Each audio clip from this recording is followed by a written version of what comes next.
there's a deep connection between money as an instrument of change and what you're doing now at Social Capital. Look, here's the thing. There's about 150 people that run the world. Anybody who wants to go into politics, they're all fucking puppets, okay? There are 150, and they're all men, that run the world, period, full stop. They control most of the important assets. They control the money flows. And these are not the tech entrepreneurs. Now, they are going to get rolled over the next 5 to 10 years by the people that are really underneath pulling the strings. And when you get behind the curtain and see how that world works, what you realize is it is unfairly set up for them and their progeny. Now, I'm not going to say that that's something that we can rip apart, but first order of business is I want to break through and be at that table. That's the first order of business. And the way that I do that is by proving that I can do what they do as well as they do it. And then do it better than how they do it. Because at the end of the day, they are commercial fucking animals. Okay? And they'll open the door out of curiosity and they'll let me stay because I add value. And then once I'm there, I can open the door for other people who can try to do the same thing. So my entire goal now is that, is to be in a position to aggregate enough of the capital of the world to then reallocate it against my worldview. And I'm not saying my worldview is the best or right, but it is mine. And at the end of the day, there are 150 other fucking guys with their worldview, and they don't give a shit what you think about their fucking worldview. That's the truth. And so why not me? Why not? Why not one of you? Why not? And so in my life now, I'm just kind of like, why not? Why the fuck not? Fuck it.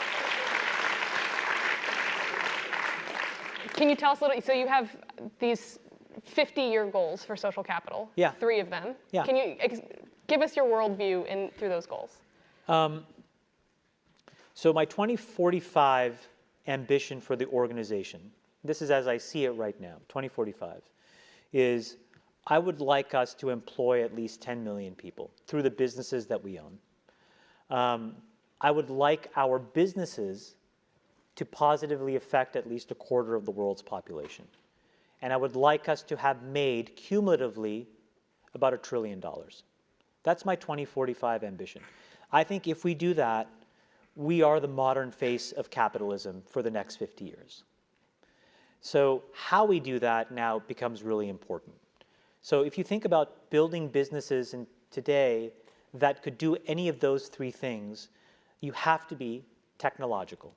You absolutely just have to be. You are not going to build a brick and mortar business that gets anywhere close to those 3 things, number 1. Number 2 is you have to think very broadly about building things that can stand the test of time. Those businesses are by definition hard and non-obvious. And so they compound in scale very slowly. And that's really counterintuitive to the overriding logic of Silicon Valley, which says quick, fast, go, right? But that kind of premature ejaculation doesn't work if you're trying to fucking be around forever. Like, you gotta be in the flow for decades. That is hard. It tests people's patience. It tests people's resolve. It tests people's really intellectual incision. And this is where everybody gives up. Everybody gives up. I had this moment today, just a total different way of describing this.